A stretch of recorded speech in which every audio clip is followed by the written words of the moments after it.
푸른바다 나선 이 몸 어디든지 가오리다. 괴로우나 즐거우나 저만 따라가오리니 어느 누가 막으리까 죽음인들 막으리까 어느 누가 막으리까 죽음인들 막으리까. 아골골짝 빈들에도 오금 들고 가오리다.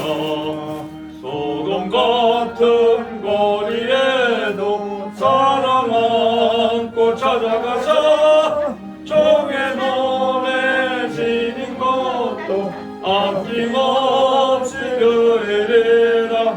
종의 몸에 지닌 것도 아낌없이 드리리라. 존귀 영광 모든 권세 주님 홀로 받으소서. 멸시전대 십자가는 제가 지고 가오리다. 이름 없이 빛도 없이 감사하며 섬기리다. 이름 없이 빛도 없이 감사하며 섬기리다. 아멘. 349장 찬양합니다.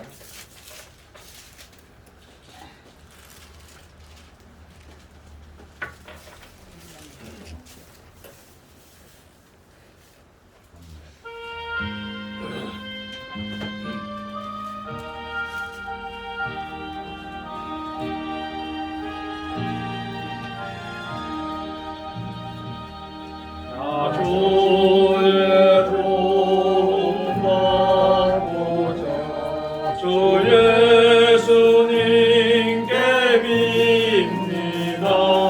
그분 허락하시사 날 받으옵소서. 내 모습이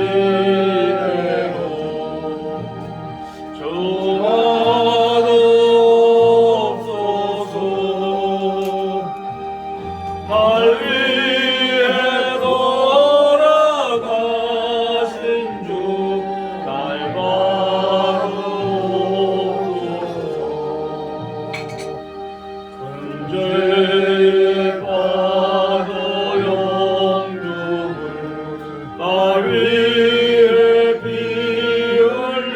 흘렸으니 주 영상대로 믿으사 날 받으옵소서. 내 모습 이대로 주 받으옵소서. 날 위해 돌아가신 주 날 받으옵소서.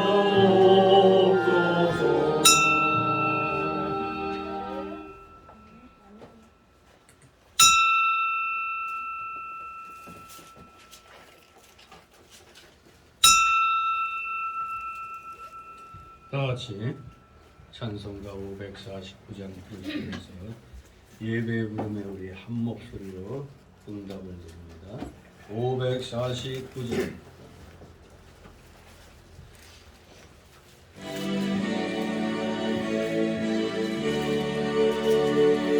우리 기도를 들어주시고 주님의 평화를 내려주소서.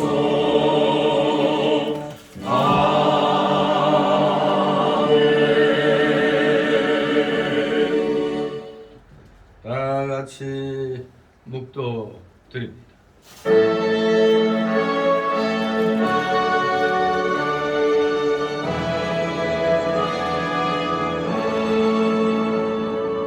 오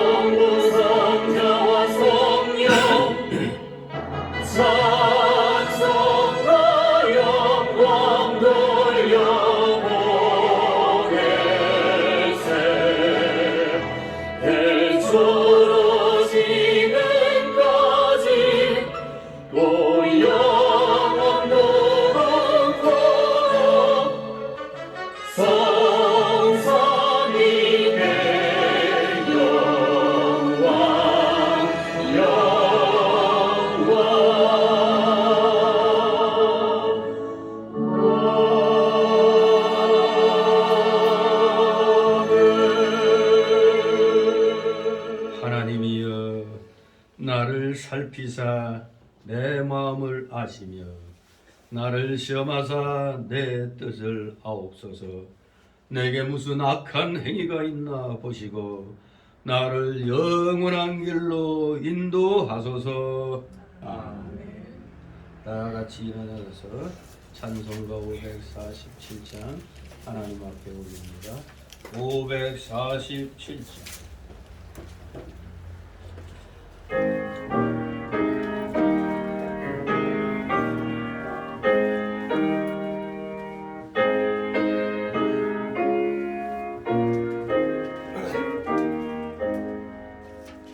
진리와 생명 되신 주 이 몸을 마시옵니다.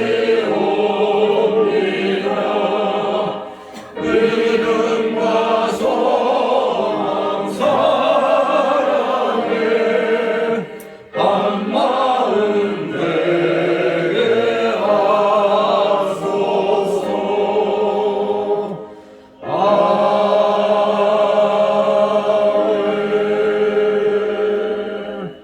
다 같이 십계명 교독합니다.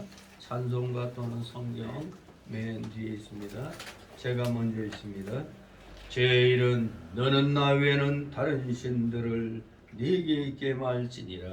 죄인은 너를 위하여 세상을 만들고 또 하나님의 것이나 하려고 하는 것이나 나의 모습의 존재에 하나님의 만들지 말며 그것들에게 가르쳐 말며 그것들을 섬기지 말며 제3은 너는 너희 하나님 여호와 이름을 망령되이 걸지 말라. 제 사랑하는 주를 기억하여 거룩히 지켜라. 제5는 네 부모를 공경하라. 제 6은 살인하지 말지어라. 제7은 간음하지 말지니라. 제 8은 도둑질하지 말지어라. 제9는 네 이웃에 대하여 거짓 증거하지 말지니라. 제 10은 내 이웃의 집을 방해하지 말지니라. 아멘. 다 같이 사도신경으로 우리의 신앙 하나님 앞에 고백드립니다.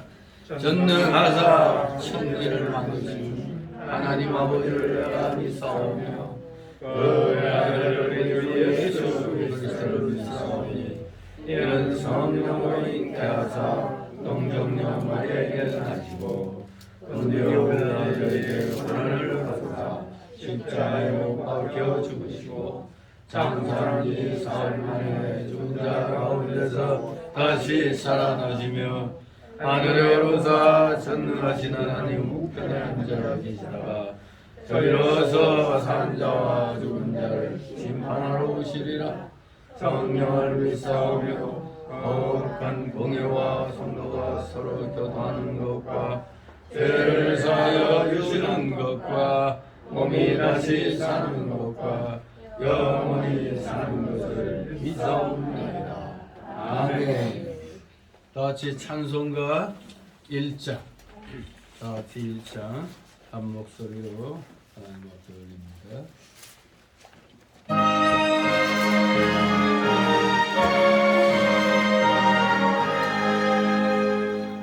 만복의 근원 하나님 온 백성 찬송 드리고 소천사여 찬송하세 찬송성도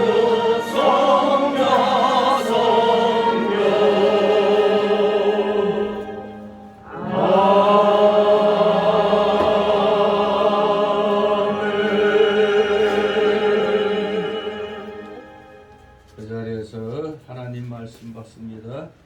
오늘 주일 오전에 주시는 말씀은 신약성경 누가복음 12장입니다. 신약성경 누가복음 12장 1절에서 12절까지의 말씀 제가 봉독해 올립니다. 누가복음 12장 1절에서 12절까지 말씀 제가 봉독합니다. 그동안에 물이 수만 명이 모여 서로 밟힐 만큼 되었더니 예수께서 먼저 제자들에게 말씀하여 가라사대 바리새인들의 누룩 그 외식을 주의하라. 감추인 것이 드러나지 않을 것이 없고 숨은 것이 알려지지 않을 것이 없나니 여러분은 너희가 어두운 데서 말한 모든 것이 광명한 데서 들리고 너희가 골방에서 귀에 대고 말한 것이 집 위에서 전파되리라.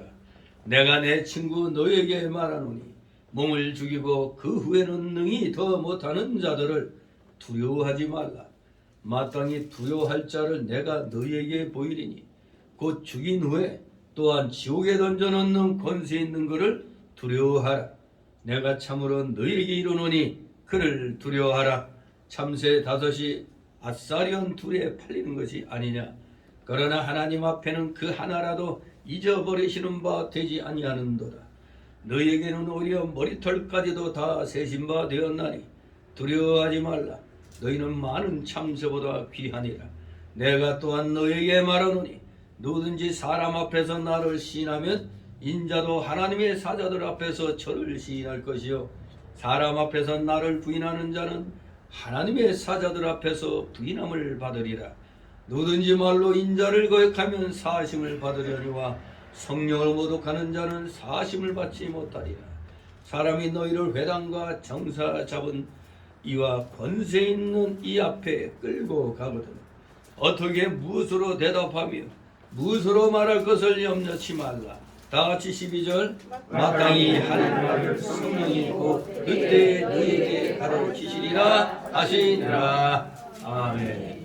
모두 제자리에 앉아주시기 바랍니다. 이 시간 하나님 앞에 목회 기도 올립니다. 거룩하시며 전지전능하신 하나님 아버지, 오늘도 주님의 사랑하시는 자녀들, 하나님의 날, 주님의 날이라는 것을 기억하게 하여 주셔서 세상 일 뒤로 하고 하나님 나라와 그 의를 먼저 구할 수 있도록 마음문을 열어주셔서 이렇게 원근갑체해서 이렇게 피곤한 육신을 쳐서 복종시켜 주님 전에 나왔나이다. 사랑하시는 이들의 중심을 아버지 기억하여 주시옵고 이들의 찬송과 전기와 감사와 영광 받아 참으로 흠양하여 주시옵소서. 놀랍고 더 크신 주님의 대속의 사랑, 아버지 저희가 어찌 그 크신 사랑에 감사드릴 수 있겠나이까. 진실로 2000년 전 주님의 그 십자가 대속의 사랑이 아니었더라면 우리는 영원한 지옥 자식이 되었을 터인데 이렇게 천국 자녀 삼아주시고 하나님 자녀 삼아주셨으니 이 놀랍고도 크신 사랑 어찌 저희가 감당할 수 있겠나이까. 오직 입술을 열면 감사드림으로 주님을 찬양하는 것이 그것이 바로 우리들의 제일로 할 수 있는 일인 줄 믿습니다. 입술을 열면 감사가 저절로 나오고 저절로 찬송이 나오는 그러한 삶이 저희들의 삶이 되기를 소망합니다. 세상은 너무나 악하기 때문에 우리 예수 믿고 구원받은 성도들이 올바른 참으로 의의 길을 걸어가기엔 너무나 힘든 일들이 많이 있습니다. 좀 더 믿음의 본을 보이고자 하면 별의별 그 방해들이 들어오고 있습니다. 참으로 이 악한 세상에서 우리는 오직 주님만을 의지하며 우리는 나가야 되겠습니다. 누가 뭐라고 해도 성경 66권의 진리의 말씀을 굳게 부여잡고 오직 주님이 지시하신 그 의의 길, 좁은 길이기에 분명히 찾는 자가 적다고 했습니다. 하지만 그것이 바른 것이기에 우리는 찾는 자가 적은 그 좁은 길을 가려고 합니다. 많은 사람들은 우리 이 기독교 신앙을 갖는 것 자체가 좁은 길이지만 이 좁은 길 들어와 가지고 거기에서나마 또 넓은 길 찾아가려고 애를 쓰고 있는 것을 보게 됩니다. 우리는 그러한 개주의적인 자들 되지 않게 하여 주옵소서. 오직 올곧게 주님이 가라하면 가고 서라하면 서는 100% 순종의 그러한 주의 자녀들이 되기를 소망합니다. 아버지 감사를 드립니다.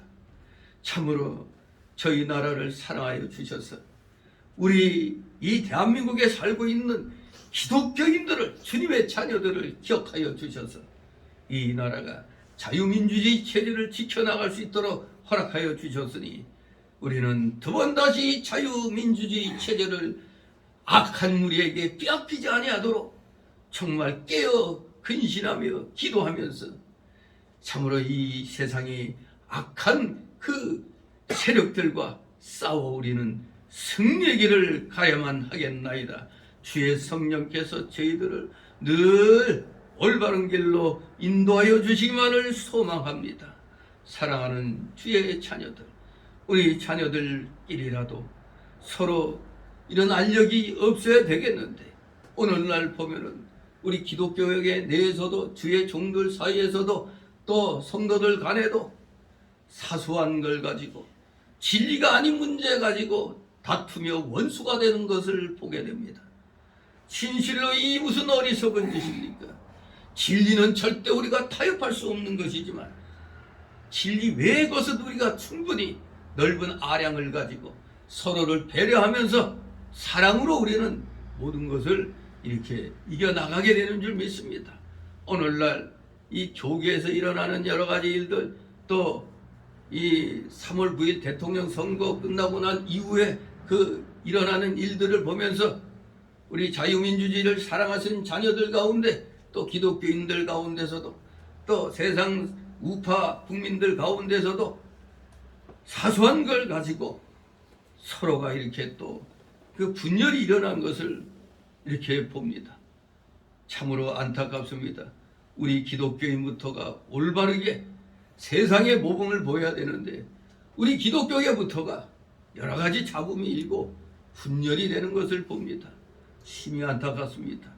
아버지, 저희들의 이 어리석고 부족한 점 용서하여 주시옵소서. 다시 한번 이 나라를 살려주신 주님의 은혜를 기억하면서 이 나라가 참으로 저 우크라이나 같이 적의 침략을 받지 않는, 전쟁이 없는 그런 나라가 되기를 소망하지만 진정한 평화를 우리가 지키기 위해서는 먼저 하나님 말씀에 바로 서고 그리고 하나님이 주시는 지혜와 능력에 힘입어 또 이 세상에 악한 세력들과 맞서 싸울 수 있는 힘을 기르게 하여 주심을 아버지 감사를 드립니다. 진정한 평화, 힘이 없으면 이룰 수가 없다는 걸 우리는 분명히 알아야 됩니다. 하나님 말씀 가운데서도 우리가 마귀와 대적하여 싸우기 위해서는 끊임없이 우리는 성령의 충만함을 입어야 된다고 했습니다. 평상시에 믿음의 훈련을 잘하니 아니하면은 유사시에 마귀의 공격에 우리는 괴멸될 수가 있습니다. 마찬가지로 세상도 힘을 기르지 아니하고는 적에게 허망하게 패배해야 하는 것을 봅니다. 우리 모두 이렇게 좋은 날, 아직 전쟁이 일어나지 않고 있는 이 평화스러울 때 우리도 하나님이 허락하신 이 나라를 지켜나가는데 충분한 그 국방력을 기를 수 있도록 힘을 주시고 지혜를 주시옵소서. 국민들 간에 서로 분열이 일어나지 않도록 은혜 내려 주옵시고 거기에 우리 앞장서는 기독교인들 다 되게 하여 주시옵소서. 하나님 말씀 안에서 하나가 되어야 될 터인데 여러 가지 자식의 그 주장을 내세우면서 이렇게 또 갈라지는 모습들 참으로 안타깝습니다. 우리 다시 한번 우리 자신의 마음을 가다듬어 진리 아니면 우리는 그 어떤 길로도 가지 않게 하여 주시옵소서. 성경 66권의 이 말씀은 생명과도 같은 말씀이기에 이 말씀은 우리가 절대 포기하고 양보할 수 없다는 것을 다시 한번 마음판에 새기며 이 세상의 진정한 빛과 소금의 역할을 감당하기 위하여 더욱더 말씀 충만함, 성령 충만함을 입는 우리 사랑하시는 기독자녀들, 하나님의 자녀들 다 되게 하여 주시옵소서. 오늘도 여러 가지 사연을 안고 나온 우리 사랑하시는 자녀들, 아버지 그들 중심을 아버지 받아 주시옵소서. 남김없이 그 중심을 주님 앞에 이 시간 내려놓고 맡기게 하옵소서. 진실로 모든 것을 다 맡기는 것이야말로 진정한 믿음의 실력인 줄 압니다. 온전히 주님께 맡길 때 놀라우신 은혜가 우리에게 임하게 되므로 그 어려운 상황들을 하나씩 하나씩 해결할 수 있는 그러한 지혜로운 주의 자녀들이 되는 줄 믿습니다. 주님으로부터 지혜의 열쇠를 받아 어떠한 상황에도 대처하여 이겨나갈 수 있는 우리 사랑하시는 자녀들 다 되게 하여 주시옵소서. 감사를 드립니다. 부족한 자 입술을 열어 아버지 말씀을 증거하고자 합니다. 사랑하시는 자녀들 마음문을 활짝 열고 진리의 말씀은 하나도 땅에 떨어짐이 없이 다 받아 마음판에 새기도록 은혜 내려 주시옵소서. 참으로 피곤한 중에 나와 싸우니 아버지 사랑하시는 자녀들 조름마귀에게 마음 빼앗기지 않게 하여 주옵소서. 각종 잡념의 그 마음을 빼앗기지 않게 하여 주시옵소서. 끝까지 정신 차려서 깨어 기도하는 마음으로 이 시간 주님께 드리게 하옵소서. 감사드립니다. 마치는 시간까지 오직 주님께서만이 영광 홀로 받으시옵소서. 예수 그리스도의 이름으로 감사드리며 기도드리옵나이다. 아멘. 다같이 찬송가 167장 167장 찬송들입니다.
자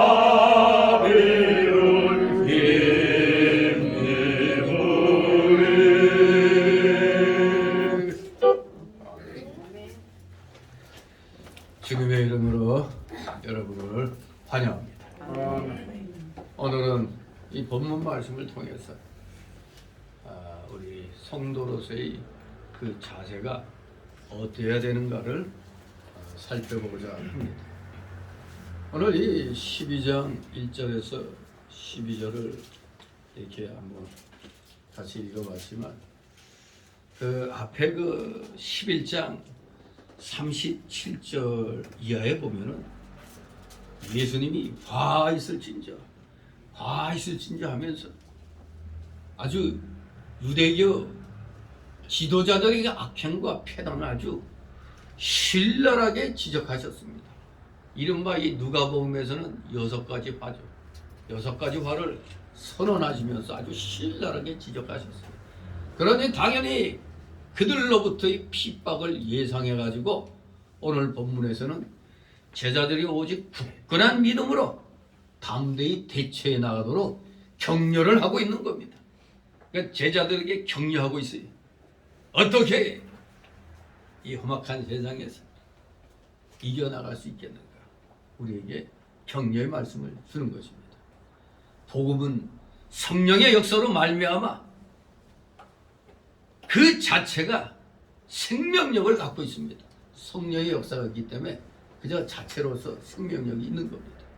그래서 그 어떤 이론적 공방이나 무서운 핍박 혹은 사회적 재난, 자연적 재난 등 그 어떤 것도 이 복음을 막을 수가 없는 겁니다. 그리고 실제로 복음이 생명력을 떨칠 수 있는 것은 투옥이나 죽음보다도 하나님의 뜻을 거스리는 것을 더 두려워하며 오직 하늘의 소망을 바라보았던 저 순교자적인 증인들의 공로에 연유하고 있는 것입니다. 이것을 잊으면 안 되죠. 고린도후서 6장 5절에 보면 이 순교자적인 증인들이 어떤 삶을 살았는가를 잘 기록하고 있어요. 복음을 전파하다가 매를 맞고, 그것도 매도 뭐 한두 대 맞는 게 아니라 그냥 죽도록 그냥 인치를 당하기도 하고, 그리고 갇히기도 하고, 여러 가지로 모함당하고, 그리고 수고도 엄청 하면서 잠도 제대로 자지 못하고 제대로 먹지도 못하고 많은 것을 견뎌내는 그야말로 환난과 궁핍과 곤란에도 말씀으로 이겨나갔던 그 순교자적인 증인들의 그 공로에 바로 복음이 생명력을 떨칠 수 있었다는 것을 우리가 알아야 되겠습니다. 그래서 오늘 본문 말씀에서 우리는 성도로서의 그 바른 자세에 합당한 3가지 교훈을 찾아내서 우리의 그 삶의 지표로 삼아야 되겠습니다. 자, 여기 본문을 보면은 조금 전에 말씀드린 대로 예수님이 유대 종교 지도자들에게 외식에 대해서 아주 신랄하게 몇 가지 화를 선언하시면서 그 잘못을 지적했다고 그랬어요. 6가지 화를 지적하셨어요.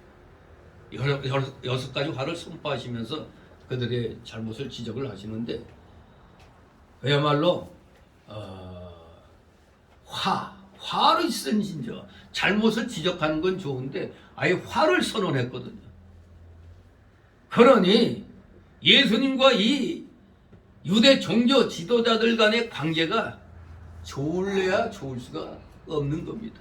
왜? 자기들에게 화를, 쉽게 말하면 저주를 선언한 거거든요. 그러니 이제 예수님과 이들 간에는 돌이킬 수 없을 정도로 그 관계는 이제 악화가 된 겁니다. 따라서 예수님뿐만 아니라 그를 따르는 제자들조차 저 유대 종교 지도자로부터 순환당하게 될 것은 명약관화한 그러한 사실이죠. 이에 예수님께서는 장차 제자들이 핍박을 당한다 할지라도 두려워하지 말고 이겨나가도록 권면과 격려의 말씀을 주시는 겁니다. 한편 이러한 권면은 예수님께서 12제자를 부르신 후 전도 여행을 보내면서 주신 그 마태복음 10장 19절, 20절, 또 26절, 33절의 그 말씀과 동일합니다.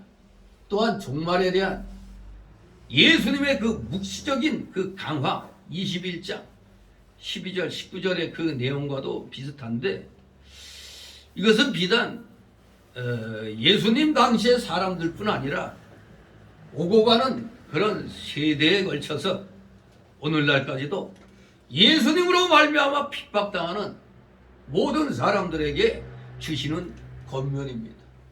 바로 이 권면을 오늘 세 가지로 이렇게 정리를 해봤습니다. 그래서 이것을 소문단으로 소단락으로 나누어서 이제 같이 살펴보겠는데, 첫째로 예수님이 주시는 그 권면의 말씀, 그 교훈의 말씀은 첫째로 첫 번째 단락으로 1절 3절까지 성도는 외식을 조심해야 한다. 즉 성도는 외식을 조심하라. 이것이 첫 번째 권면의 그 교훈의 말씀이고, 두 번째 단락으로는 4절 7절로 성도는 사람들을 두려워하지 말고 오직 하나님만 두려워하라. 성도는 사람들을 두려워하지 말고 오직 하나님만 두려워하라. 이렇게 두 번째 권면으로 교훈을 주고 있고, 또 세 번째 권면의 그 교훈의 내용은 8절 12절로 성도는 사람 앞에서 예수 그리스도를 신뢰한다 이겁니다. 성도는 사람들 앞에서 주 예수 그리스도를 신하라. 이렇게 세 가지로 우리에게 권면을 하시면서 교훈을 주고 있습니다. 먼저 첫 번째 권면의 교훈 1절 3절 성도는 외식을 조심해야 한다. 우리 다 같이 1절 읽습니다. 그동안에 우리 수만 명이 모여 서로 밟힐 만큼 되었더니 예수께서 먼저 제자들에게 말씀하여 가라사대 바리새인들의 누룩고 외식을 주의하라. 아멘. 읽은 대로 많은 무리들이 예수님께 모여들었습니다. 얼마나 많은 무리냐? 여기 보니까 수만 명이라고 그랬습니다. 수만 명이 모였다. 이 수만에 해당하는 헬라어는 위리아돈이라는 단어인데 사도행전 21장 20절에도 나오는 그런 단어입니다. 위리아돈. 그래서 만명 또는 무수히 많은 군중을 의미하는 말입니다. 그러니까 수많은 무리다 이거지, 뭐 세워가지고 이게 뭐 10,000명이다 20,000명이다 그런 게 아니라 무수히 많은 무리를 지칭해서 수만 명이 모였다. 약간의 그런 좀 과장적인 그런 말이라고 할 수가 있죠.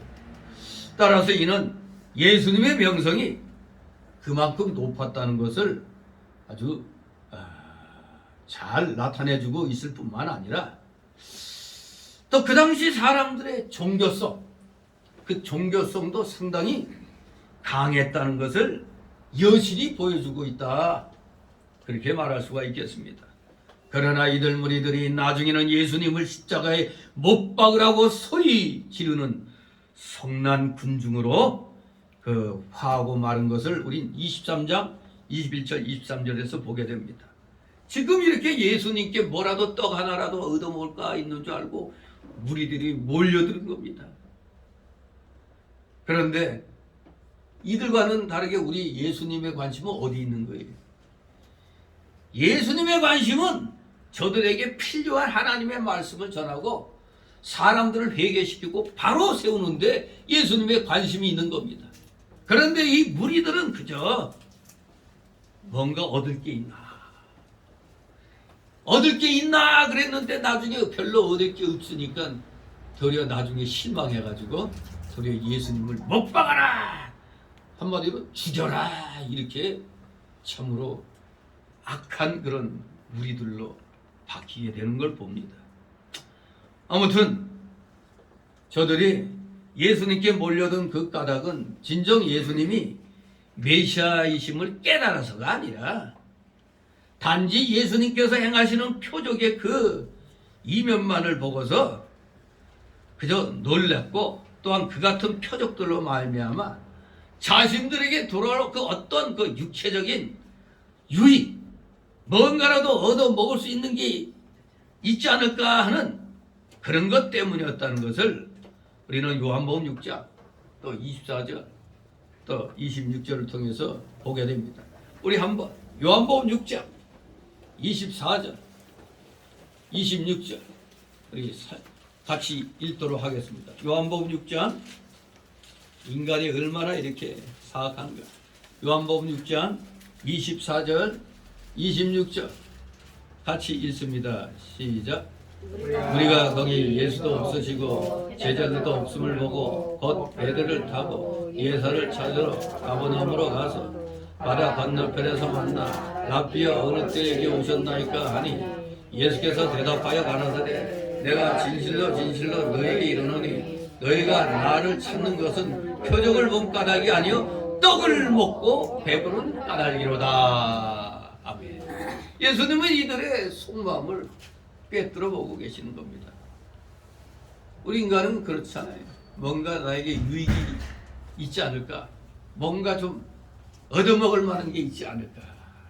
이런 것을 본능적으로 우리는 생각하는 좀 야비한 그런 면이 있죠. 이 우리 인간의 그 부패함이라고 할 수가 있습니다. 아무튼 육체적 유익, 그것이 이들의 관심사였던 것입니다. 그런데 이와 유사한 그 잘못은 오늘날의 우리들도 똑같이 범할 수 있다는 사실이죠.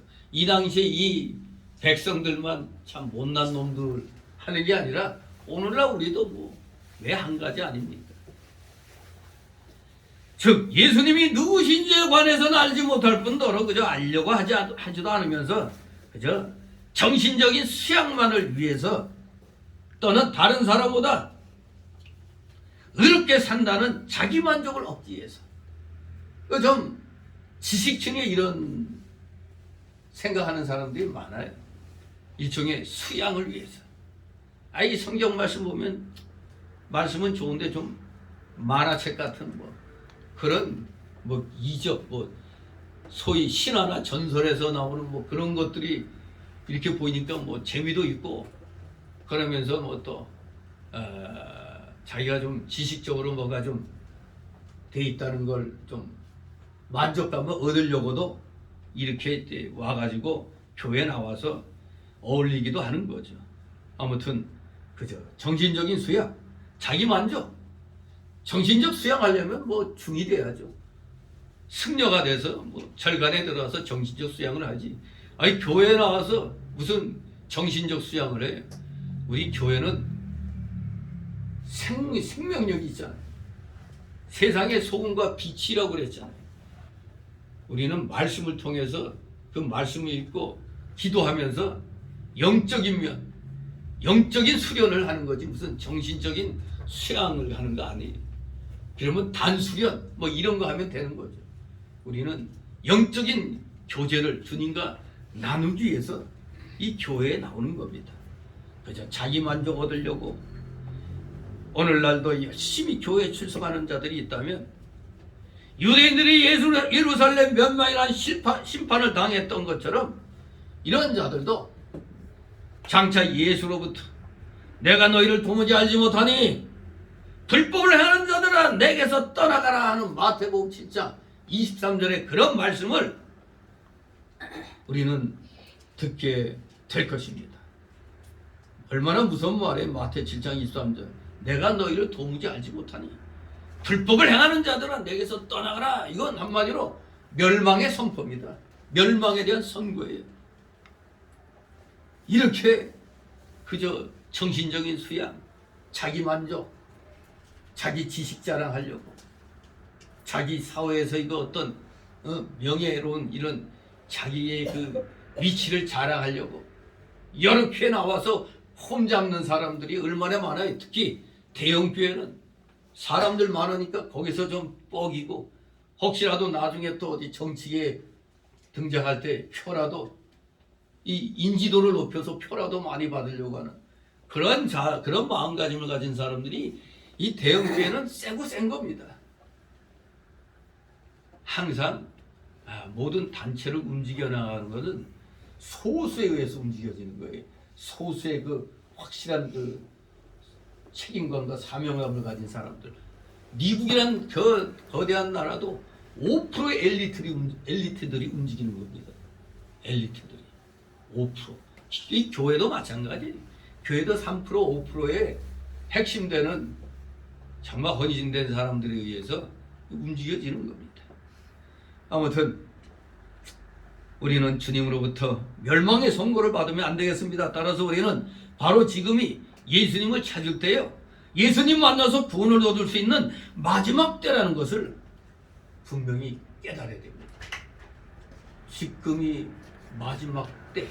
우리 말세 중에 말세라고 하는, 지금 우리가 말세 지말이라고 지금 말하고 있잖아요.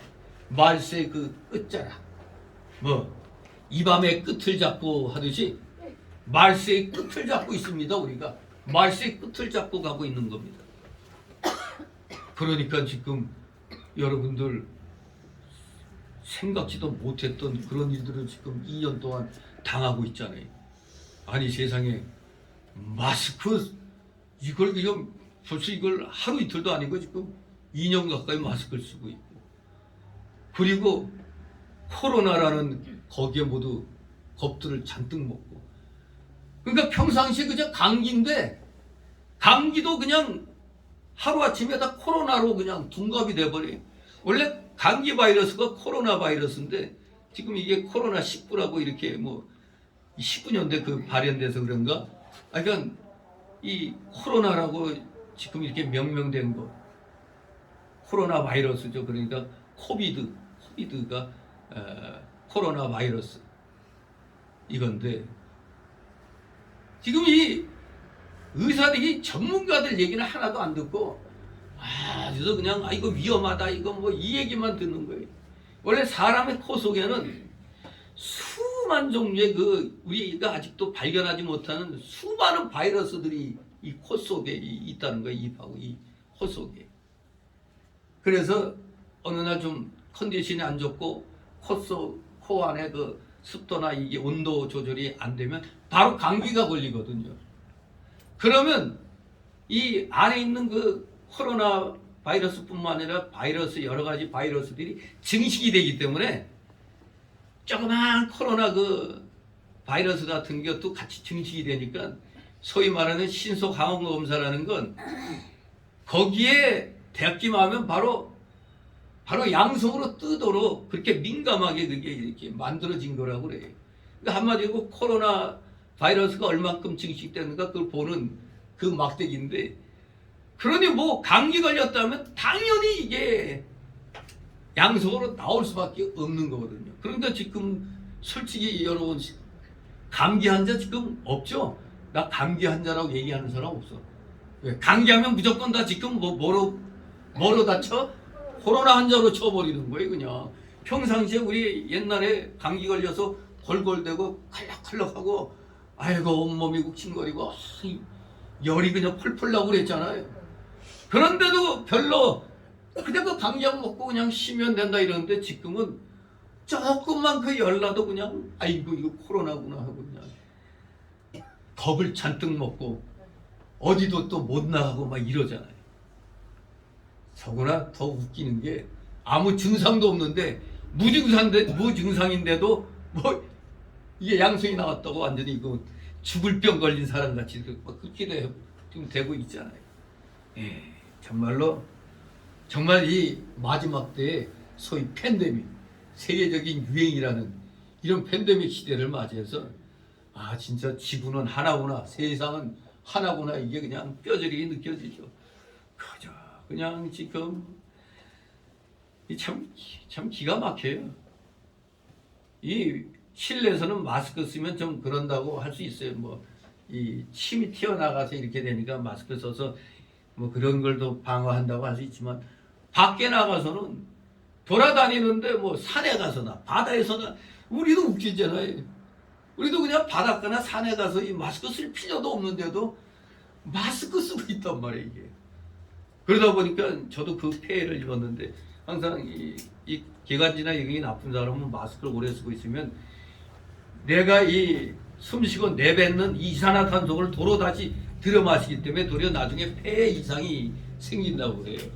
그래서 우리가 가급적 사람이 많을 때 뭐 좀 뭐가 좀 생기니까 마스크 쓰는 건 좋은데 밖이나 사람들 없는 데서는 벗고 있는 빨리 벗어야 돼. 이게 안 벗으면 그만큼 나는 자꾸 해로운 이산화탄소를 자꾸 마시는 거기 때문에 그래서 나중에 이게 폐에 문제가 이게 생기는 수가 있다고 그래요.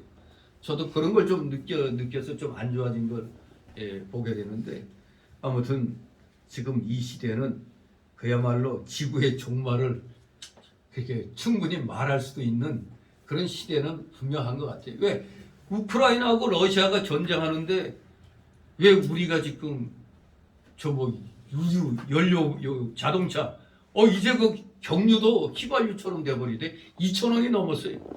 1,400 얼마 뭐 1,500 얼마 그러다가 2,000원이 넘어요. 아니 그 먼 나라에서 전쟁하는데 이게 우리하고 무슨 영향이 나지만 이게 다 연결돼 있는 거예요. 우리나라 수출 국가라 우리 물건은 수출한 대신 또 외국으로부터 사들여야 돼. 소련 지금 러시아죠. 러시아 소비에트 연방을 말해서 소련이라고 그랬는데 그 망했으니까 이제 러시아로 이렇게 돼 있는데 러시아 우리 착각하면 안 돼. 러시아는 정말 땅덩이가 크기 때문에 그리고 식량을 자급할 수 있는 나라예요. 그래서 러시아는 지금 뭐 서방에서 경제 제재한다고 거 무너진다 소리 하지만 천만에요. 안 무너져요.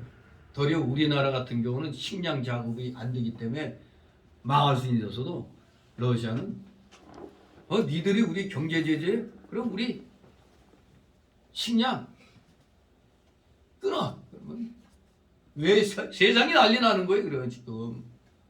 그래서 지금 굉장한 그 세계가 다 지금 경제 제재를 막 러시아가 해서 러시아가 곧 뭐 부도난다. 심지어 16일 지났죠?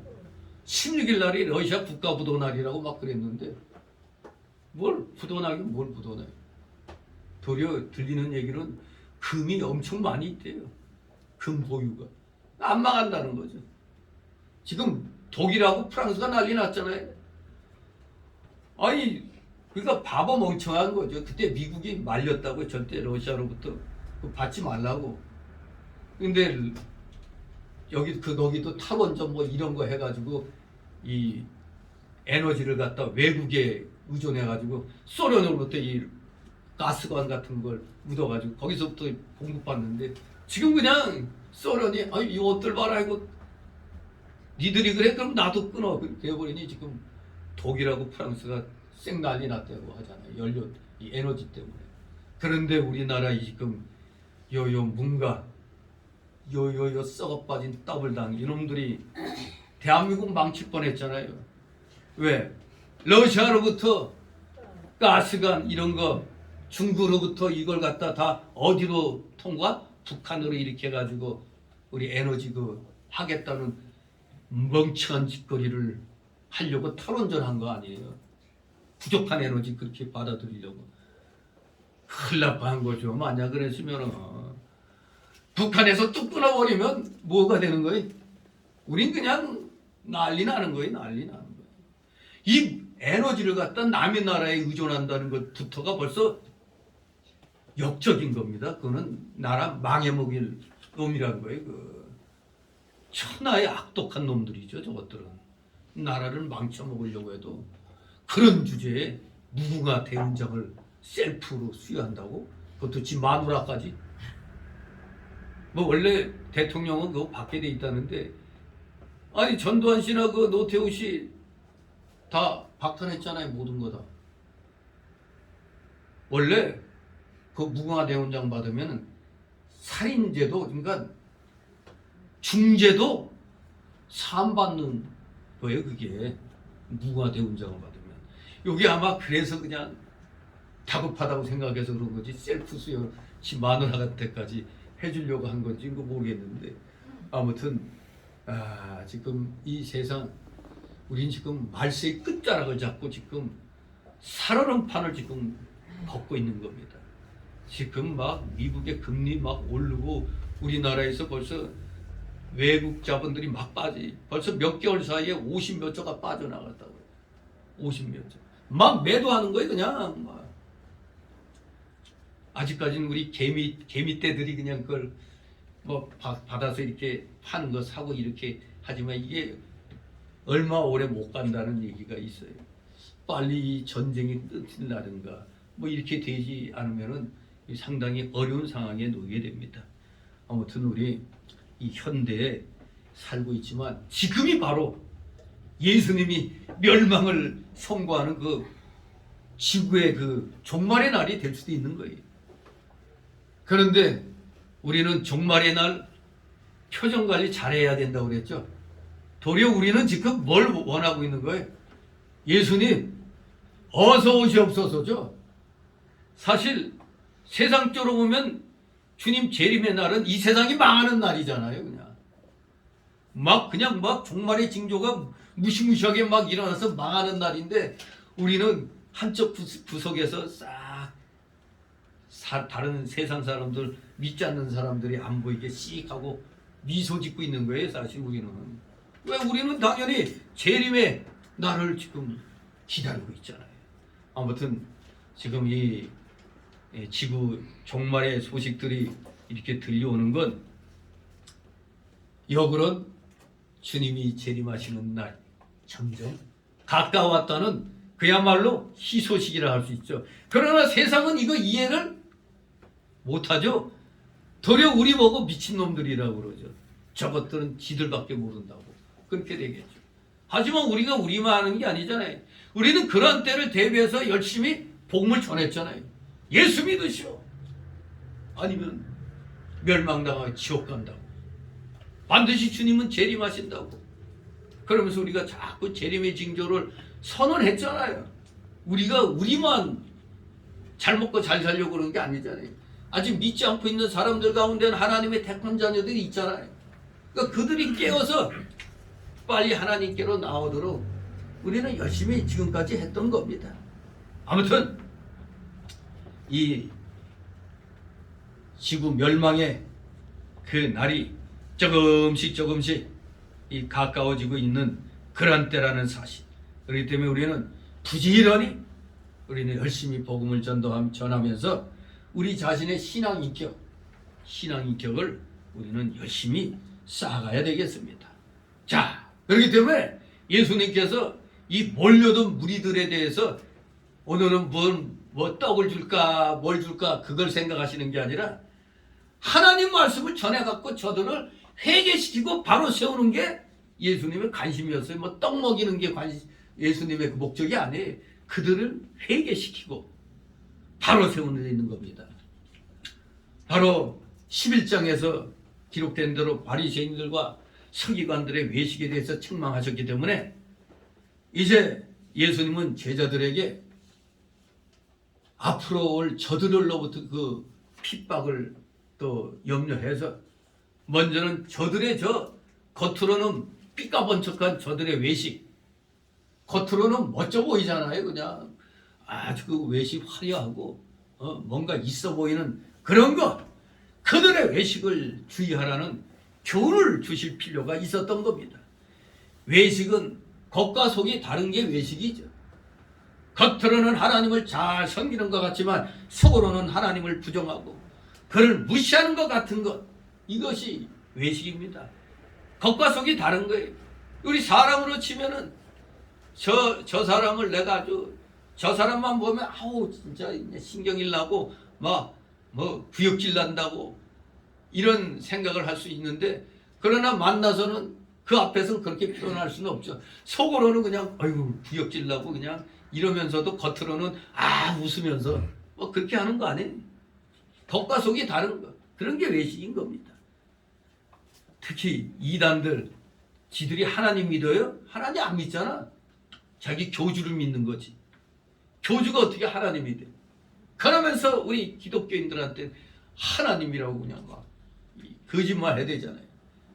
그런 게 다 겉과 속이 다른 외식에 해당돼요. 겉으로는 깨끗한 것 같지만 속으로는 탐욕과 미움과 음란으로 가득한 것 같은 것이 다 외식에 해당됩니다. 특히 여기 외식을 누룩이라고 표현했죠. 바리새인들의 누룩을 조심하라. 바로 그 유대 종교 지도자들의 그 외식을 의미하는 것입니다. 누룩이 우리 빵 만들 때 이스트 그 있잖아요. 그것이 싹 그 넣으면은 확 이렇게 부풀잖아요. 이게 요만한 게 조용히 많은 심령들에게 누룩이 부풀듯이 조만한 것이 그냥 확 그 악의 전염성이 크잖아요. 확 퍼지는 그런 악영향을 끼치기 때문에 이 외식을 누룩이라고 표현한 겁니다. 사람들은 다 겉보기에 좋아 보이는 것을 추구하는 그런 경향이 있잖아요. 겉보기에 좋으면. 이렇게 외식이란 것은 누룩처럼 다른 사람들에게 나쁜 영향을 주면서 그래서 결국 교회를 형식적으로 만들게 됩니다. 형식적인 교회로. 그래서 그 생명력을 빼앗아 버리는 겁니다. 그래서 오늘날 우리는 형식주의와 외식을 조심해야 돼요. 오늘날의 그 교회도 실용주의의 붐이 일어나고 있잖아요. 실용주의. 실용주의 나쁜 건 아니죠. 실용주의. 프라그마티즘이라고 하는 이 실용주의.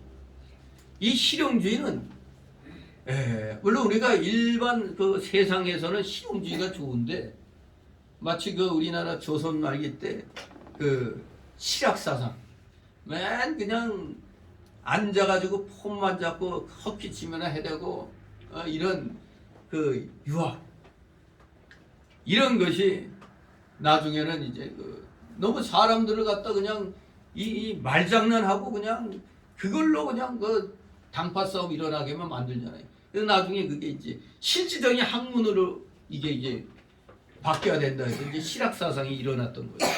그 대표적인 사람이 바로 누구예요? 정약용 이런 사람이 이 대표적인 실학자에 해당되겠죠. 뭐 그래서 세상에서 실용주의하면 좋아요. 그런데 이 실용주의를 이 교회가 지금 대부분 실천해 가고 있어요. 교회 안에서 실용주의를 행하고 있다. 뭐냐? 바로 이 실용주의가 오늘날 많은 목회자들의 그 생각을 갖다 완전히 다 휘어잡고 있습니다. 즉 교인 수가 늘어나는 게 복의 기준으로 간주합니다. 교인이 많이 늘어났다. 그거 맞는 것 같은데 교인이 수가 많이 늘어나면 교회가 복 받은 거 아니냐 이렇게 생각할 수도 있죠. 그런데 문제는 이 교인 수 느는 숫자 늘리는데 목표를 갖는 겁니다. 숫자 느는데. 그래서 이게 숫자가 많으면 하나님께 그만큼 복을 많이 받은 거다 하는 그런 것을 이루려고 어떤 일을 취하든지 교회에서는 인원만 많이 늘어나면 정당화되는 거예요. 어떤 수단 방법 가리지 않고 다른 교회 나가는 사람이라도 끌어당겨서 앉혀서 교인 수가 늘어나면 참 은혜 충만한 사람이다. 이렇게 그냥 정당화돼 버리는 거예요. 교인 수 늘 키우기만 하면. 그래서 이런 목적을 이루려고 많은 교회들이 프로그램으로 기도를 대체해요. 프로그램을 많이 만들어서 우리 기독교인들은 모이면 기도하는 거잖아요. 기도하고 전도하고 성경 공부하고 하는 건데 프로그램만 잔뜩 만들어가지고 기도하는 시간을 뺏어버려요. 기도하는 시간을 많이 없애죠.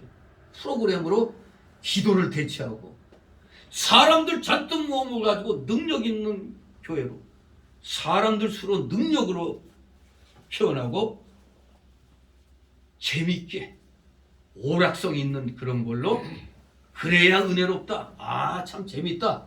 참된 예배를 이 오락으로 대체하고 있는 거예요. 오락성 있는 프로그램. 그리고 교회가 그냥 적극 커져가는 이 번영. 이 번영으로 교회의 순수성을 대체해버리는 겁니다. 이렇게 교회가 능력 있게 커졌어. 막 부흥돼. 그만큼 하나님께 인정받아서 이 교회가 순수성을 인정받았다. 이렇게 이제 보는 겁니다. 그리고 여러 조직체를 잘 이렇게 운영해가지고 마치 순복음 세계적인 교회라고 하는 순복음교회가 듣기로는 옛날에 중앙정보부 그 조직을 갖다 응용해서 했다고 그래요. 중앙정보부의 그 조직, 그런 조직같이 교회를 움직였다 이겁니다. 그래서 조직체적인 일치로 더럽혀지지 않은 복음에 대한 충성, 더럽혀지지 않은 복음에 대한 충성, 이걸 대체해버리는 겁니다. 이게 완전히 실용주의가 돼버리는 거죠. 무조건 많으면 돼. 그게 능력이고 또 교회의 순수성을 하나님이 인정해 주시는 거라 이겁니다. 그리고 재밌어야 돼. 무조건 재밌어야 사람 많이 와. 그래서 은혜로운 아주 은혜 충만한 예배다. 막 웃고 그냥 아이고 하고 그러면 너무 재밌으면 사람들은 은혜로 왔다 그래. 뭔가 좀 다 이 찔림이 되고 이건 내가 이거 하나님 앞에 잘못했구나 이런 거 깨달아져서 그게 회개의 눈물 흘리는 게 은혜인데, 엉뚱하게 내가 웃고 그냥 막 재밌으면 이거 오늘 참 은혜로 왔다. 그러니까 오늘날 예배 마치고 돌아갈 때 말씀에 대한 기억보다는 예화에 대한 기억만 잔뜩 남아가지고 그렇게 바뀌는 거예요. 이게 다 프래그마티즘이라고, 이 실용주의, 교회가 실용주의화 되어버리기 때문에 일어나는 현상입니다. 원래 교회는 정말로 건전한 우리 그리스도인들의 그 세 가지 기둥을 교회에서는 가르쳐 줘야 돼요. 이 기독교인의 세 가지 기둥이 뭐겠어요? 첫째는 예수 중심 기둥을 잊으면 안 돼요. 예수 중심으로 세워졌다는 거. 예수 중심 기둥을 잊으면 안 됩니다. 예수님을 중심으로, 예수님이라는 기둥을 중심으로 우리 그리스도인이 모여야 되는 거예요. 두 번째 기둥은 뭐냐? 성경 중심입니다. 성경 중심 기둥으로 모여야 된다. 그럼 세 번째 기둥이 뭐냐? 이제 모인 것 자체가 뭐라고? 이게 교회라고 그랬잖아요. 교회 중심 기둥. 그래서 교회는 우리 기독교인들에게 있어서는 세 가지 중심 기둥이 있는데 이걸 우리가 항상 잊으면 안 돼요. 예수 중심, 성경 중심, 교회 중심. 이걸 잊으면은 뭐같이 돼요? 실용주의의 그런 양식을 따라 교회를 키워가는 겁니다. 그러니까 교회가 엄청 커지죠. 그런데 나라가 망해갈 때 정작 이 국민들을 깨운 사람이 없었잖아요. 그때 해성같이 나타난 자가 그게 바로 정광훈 목사라는 사람 아니에요. 목사의 목사. 광화문 그 집회운동 일으키지 않았으면은 사실 정권도 못 찾았어요. 저들이 말한 대로 50년, 100년 그러다가 나라는 완전히 공산화가 돼버리고 사라지는 겁니다. 자유민주주의의 대한민국은 없어져 버린 거예요. 바로 그것을 깨부신 일성을 그냥 외친 양반이 바로 정광훈 목사예요. 근데 지금부터가 진짜인데, 지금부터가 이제 진짜예요. 제2의 혁명을 할 때 이제 체제를 찾았으니까. 왜 그러냐? 5월 1일이 노동절이라며 저 민노총 정교조의 대대적인 무력 시위가 지금 예고되어 있다고 그러죠.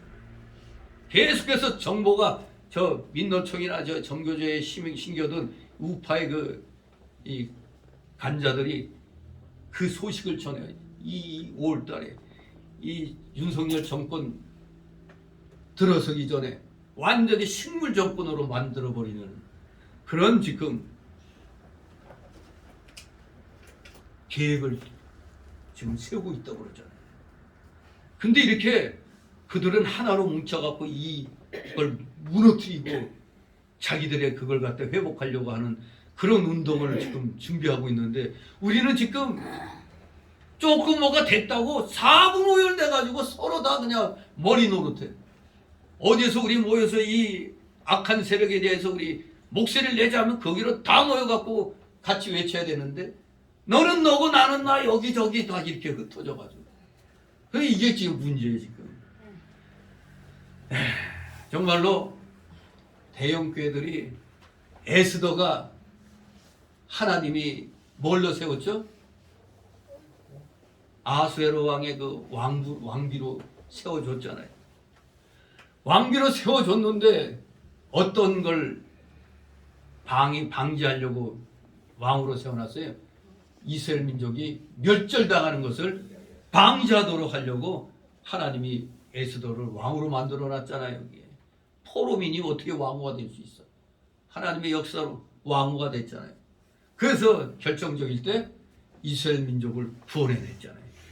지금 이 대한민국의 수많은 그 대형교회들 하나님이 이 나라가 위기에 처할 때 나라를 구할 수 있도록 하기 위해서 대형교회로 만들어 주신 것 같은데 정작 나라가 어려울 때 몇 사람 외에는 나서는 사람이 거의 없었어요. 왜? 뭐가 구린 게 그렇게 많은지 정권에서 뭐라고 한번 인상 쓰면은 목사들이 그냥 납작 엎드려갖고 말 한마디 못했잖아요. 그런 자들이 지금 뭐가 조금 되니까 이제 막 슬슬 나와요. 정가훈 목사한테 같이 가서 하자고 같이 이렇게 막 나오는데 아무튼 우리가 하나님 말씀대로 바로 생활을 해야 되는데 지금 형식적인 그러한 모습 속에서 생명력이 지금 거의 사라져가고 없어요. 교회가 생명력을 잃어버리고 있기 때문에 이 세상의 소금과 빛의 역할을 못하는 거 아닙니까?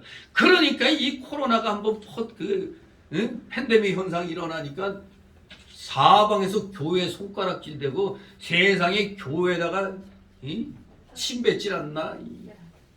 돌을 던지지 않나? 달걀 던지는 건 그래도 괜찮지.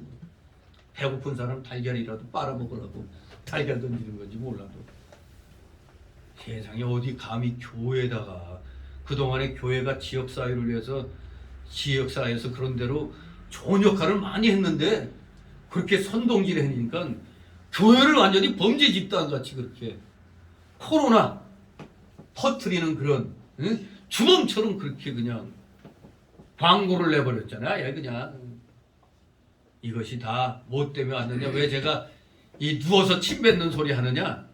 지금 생명력을 지금 다 빼앗겨서 그래요. 형식주의에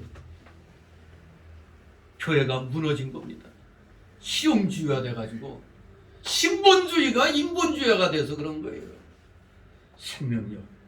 그렇기 때문에 우리는 예나 지금이나 조금이라도 우리가 의식이 있다면 이 형식주의, 이 외식, 이 실용주의, 인본주의 이것을 우리가 주의해야 되는 겁니다. 다 같이 2절 3절 있습니다. 숨은 것이 알려지지 않을 것이 없나니 이러므로 너희가 오는 데서 말한 모든 것이 광명한 데서 들리고 너희가 골방에서 귀에 대고 말한 것이 집 위에서 전파되리라. 아멘. 주님께서는 다른 경우에 제자들이 예수님께 사적으로 배운 진리들을 많은 사람들 앞에서 이렇게 공적으로 전파라는 뜻으로 이런 표현을 마태복음 10장 26, 27절에서도 말씀을 했습니다. 숨은 것이 알려지지 않을 것이 없다고. 어두운 데서 말한 모든 것이 광명한 데서 들리고 골방에서 귀에 대고 말한 것이 집 위에서 전파되리라. 이제는 공적으로 사람들 앞에서 예수님께 개인적으로 배운 진리들을 과감하게 전파라는 뜻으로 이런 2절 3절의 말씀을 하신 겁니다. 그러나 여기에서는 바리새인들의 감추인 악들이 다 드러날 것이라는 뜻이 좀 더 비중이 있는 것이라 볼 수가 있죠. 저 바리새인들, 저것들이 감추어진, 저것들의 외식 속에 감추어진 그 악들이 마치 진리를 많은 사람들 앞에서 이제 공적으로 전파하는 것처럼 저들의 악들이 많은 사람들에게 그대로 다 드러나게 될 거라는 뜻으로 말씀하신 것이라 이렇게 우리가 이 내용을 이해할 수가 있겠습니다. 감추인 악들은 드러나지 않을 것이 없고 숨은 것이 알려지지 않을 것이 없는 겁니다. 지금 이 대한민국에서는 정치인들의 그 숨은 악들, 특히 뭐 대선 주자 머시기라는 인간, 그 감추인 악들, 지금 이 제대로 수사하면 이제 감옥 갈 날 얼마 안 남았어요. 엄청난 그런 악을 행했잖아요. 더구나 그 인간 때문에 몇 사람이 지금 비명 행사했어요. 3사람이 벌써 죽었잖아요. 그래서 저것이 진짜 자살한 건지 아니면 누구에 의해서 그 자살 당한 건지 자살한 건지 지금 이것도 불투명하잖아요. 그냥. 진실로 감추인 악들은 드러나게 돼 있습니다. 바로 우리가 5년 전에 박근혜 대통령 탄핵이 불법이라는 걸 알기 때문에 그때 그 태극기 국민들이 모여서 그렇게 집회를 했었잖아요. 그때는 이 집회 한 번도 나오지 않은 사람들이 뭐라고 그럽니까? 우리 태극기 국민을 태극기 부대라고 비아냥댔죠. 아이고 저것들이 또 뭐 태극기 들고 설치고 자빠졌네요. 비아냥댔는데 어때요? 시간이 흐르니까 저들의 그 촛불 시위는 다 선전선동에 의한 거짓의 결과였다는 것. 그게 드러났잖아요. 박근혜 대통령에게 누명 씌워졌던 거 수십 가지 죄 다 무죄잖아요. 2가지 죄는 기껏해야 무슨 죄? 최순실하고 뭐 저 경제공동체니 그리고 뭐 선거에 관여했다 그것도 말도 안 되는 거거든요. 그것도 엉터리예요. 그것도 15가지에서 2가지 그것만 그냥 묶어가지고. 근데 그게 몇십 년 받을 죄입니까 그게? 그게 다 드러났잖아요. 이게 아직도 멍청한 인간들은 그때 그 선동됐던 그 수십 가지 죄가 다 해당되는 걸로 알고 있는 사람도 있어요. 아직도 멍청하게. 그게 다 조작된 거라는 걸 모르고 말이에요. 참 어리석죠. 그러면 그 생각해보세요. 그 광화문에서 그 서울역까지 그냥 새까맣게 그냥 발디딜 틈 없이 그 들어섰던 사람들이 다 바보 멍청이에요. 그들은 깨달았기 때문에 진작에 이 악한 이 불법 탄핵으로 정권 잡은 이 정권에 대해서 그래서 외쳤던 겁니다. 결국 드러났잖아요. 이들의 악이 지금 드러나는 겁니다. 조국의 아들, 딸들 보세요. 이제 고졸로 이제 바뀔 날이 얼마 안 남았잖아요. 남들은 뼈 빠지게 공부해갖고 될까 말까 하는데 아빠 찬스, 엄마 찬스로 그냥 그렇게 했더니 그러니까 어떻게 보면 걔들은 불쌍하죠. 엄마 아빠 잘못 만나서 시절 좋을 때는 권력 잡고 있을 때는 엄마 아빠 잘 만나가지고 호요시켰는데 이거 시절이 이제 바뀌어버리니까 졸지에 역적이 돼버리잖아요. 역적이. 그래서 절대 그 진실은 드러나게 돼 있어요. 거짓은 끝까지 못 갑니다. 거짓 반드시 드러나게 돼 있어요. 진실로 여기 우리 주님이 말씀하신 것도 마찬가지. 바리새인들에게 감추인 악들이 다 드러날 거라는 거. 오늘날의 거짓으로 모든 걸 포장했던 것들 다 드러날 거라는 거예요. 지금 이제 서서히 이제 하나씩 거풀이 벗겨지는 겁니다. 바리새인들의 악들, 곧 탐심과 미움과 음란은 다 드러나고 말 겁니다.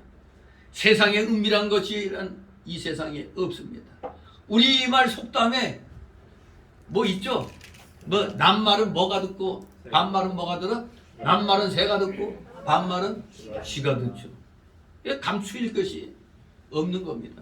더구나 지금은 또 길거리 곳곳곳마다 시시 카메라가 있잖아요. 시시 카메라. 다. 그래서 이 영화 같은 거 여러분들 보시면은 뭐 어떤 도둑놈 잡을 때 막 이 형사들 쫓아갈 때 이 중앙 이거 뭐야 이거 중앙본부에서 딱 컴퓨터 들어보고 몇 병 골목 그냥 CCTV로 이게 쫙 드러나잖아요. 저쪽으로 튀었다 저쪽 그냥 그래가지고 그냥 신기하게도 우리 곳곳에 CCTV 많이 있죠. 알지 못하는 가운데 우리들이 많이 이렇게 찍혀 있는 겁니다. 그래서 아무도 못 봤겠지 했는데 아무도 못 보긴 어디 카메라에 딱 잡혀 있는 그런 것을 보게 되는 겁니다. 은밀한 것 없습니다. 그래서 우리는 감추인 악들을 버리고 정정당당하게 살아야 되겠습니다. 예를 들면 우리는 은밀하게 남을 비난해서 형제의 명예를 손상시키지 말고 밝은 데로 나와 정정당당하게 충고하는 것이 옳은 것입니다. 이렇게 예수님은 우리 모든 성도들을 향하여 외식을 조심해야 된다고 가르쳐주고 있습니다. 그럼 두 번째로 권면하시면서 주시는 교훈은 바로 4절 7절에 말씀하신 대로 사람들을 두려워하지 말고 오직 하나님만 두려워하라는 말씀입니다. 사람들을 두려워하지 말고 오직 하나님만 두려워하라. 다시 4절 있습니다. 내가 내 친구 너에게 말하노니 몸을 죽이고 그 후에는 능히 더 못하는 자들을 두려워하지 말라. 아멘. 우리가 초대교회 역사를 아는 대로 초대교회는 즐거움이 가득 찬 날이었어요? 괴로움이 가득 찬 날이었을까요? 초대교회는 그야말로 핍박과 순교를 각오했던 그런 시절의 교회들이었습니다. 몸을 죽이고 그 후에는 능히 더 못하는 자들이란 성도들을 핍박하는 자들을 가리킵니다. 예수님 자신이 십자가에 못 박혀 죽으셔야 했습니다. 그러나 사람의 몸이 죽는 것이 전부가 아니죠. 몸의 죽음으로 사람의 생명이 다 끝나는 것이 아닙니다. 죽으면 죽음 이후에 세계가 있는 겁니다. 성도에게는 천국이요 불신자에게는 지옥이 기다리고 있는 겁니다. 끝나는 게 아닙니다. 끝났다고 끝나는 게 아닙니다. 사람의 영혼은 불멸적이기 때문에 그것은 몸의 죽음 이후에도 천국과 지옥에서 존재를 하는 것입니다.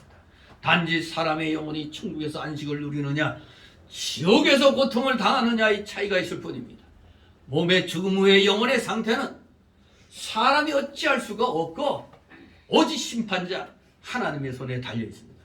그러므로 주님께서는 몸을 죽이고 그 후에는 더 무엇을 할 수 없는 사람을 두려워하지 말라고 말씀하는 겁니다. 악당들이 뭐 사람을 죽인다고 별의별 그냥 공포 분위기 조성해서 죽인다고 해도 내 몸만 죽일 수 있을 뿐이지 내 영은 못 죽이잖아요. 그러니 그 몸만 죽이는 그런 사람 두려워할 필요 없다 이겁니다. 다시 5절 있습니다. 마땅히 두려워할 자를 내가 너에게 보리니 곧 죽인 후에 또한 지옥에 던져넣는 권세 있는 것을 두려워하라. 내가 참으로 너에게 이르노니 그를 두려워하라. 아멘. 하나님께서는 사람을 죽인 후에 그를 지옥에 던져넣는 권세를 가지고 계십니다. 그것은 악인들에게 내리시는 하나님의 고기의 심판입니다. 뭐가? 지옥불 심판. 지옥은 영원히 불의 고통을 당하는 곳입니다. 우리의 영혼이 불의 고통 당하는 곳이 지옥인 것입니다. 그러니 이것을 알면은 예수님 안 믿을 수가 없잖아요. 그러니 사람들이 믿으라 할 때는 안 믿고 이제 목숨이 까딱까딱 할 때 그때서야 약해져가지고 기도해달라고 뭐 그러죠. 예수님께서는 누가복음 16장에 대표적인 예를 누구를 통해서 우리에게 예를 주셨죠? 누가복음 16장 하면 딱 떠오르는 부자와 거지 나사로. 그렇죠? 부자와 거지 나사로의 이야기에서 지옥에 던져진 부자가 불 가운데서 고통당하고 있다고 말씀하셨습니다. 그러한 지옥에 비하면 이 육신의 이 죽음의 고통은 이 육신의 죽음의 슬픔은 아무것도 아닙니다. 그러므로 주님께서는 단지 사람의 몸을 죽일 수 있는 사람들을 두려워하지 말고 그 영혼을 지옥에 던질 수 있는 하나님을 두려워해야 한다고 말씀하시는 겁니다. 지옥의 교리는 이렇게 하나님께서 사람을 지옥에 던져 넣으시는 권세가 있다고 분명히 말씀하고 있습니다. 여러분, 지옥 있다고 믿으십니까? 아니면 없다고 믿어요? 분명히 있습니까? 네. 예. 그런데 오늘날에 좀 제법 성경 말씀을 많이 알고 있다는 사람들이 헛소리 하는 경우가 또 있어요.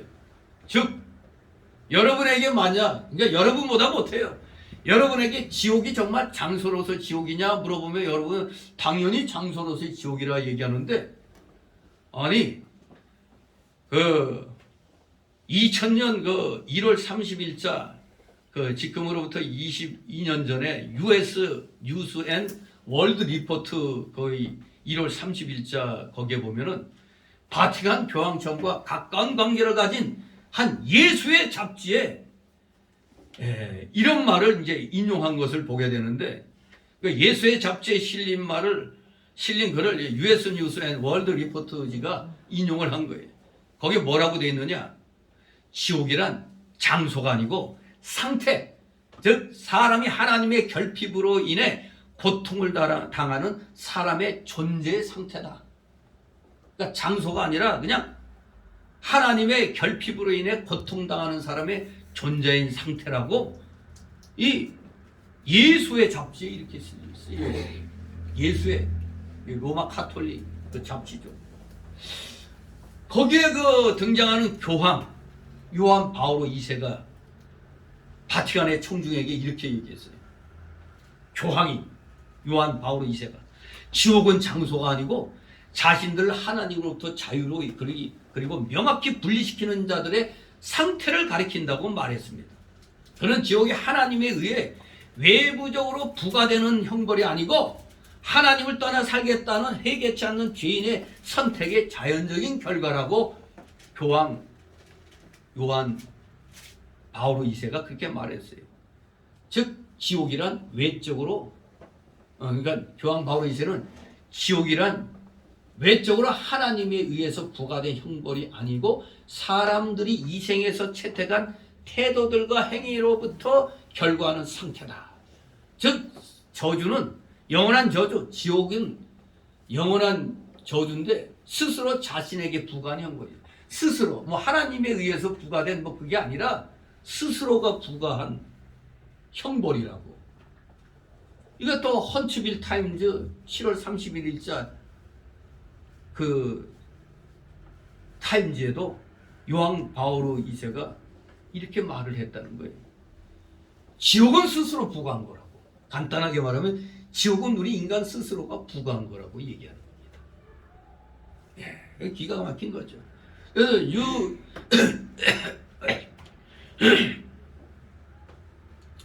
US 뉴스 앤 그 월드 리포트의 그 글은 이렇게 말합니다. 마틴 루터와 존 칼빈은 지옥을 진짜 장소라고 간주했지만 그것의 불의 고통들은 비유적이라고 믿었어요. 지옥은 진짜 장소인데 불의 고통은 그만큼 지옥의 고통이 크다는 그런 비유거든요. 또 여러분이 잘 아는 그 유명한 세계적인 부흥사라는 빌리 그레엄 목사.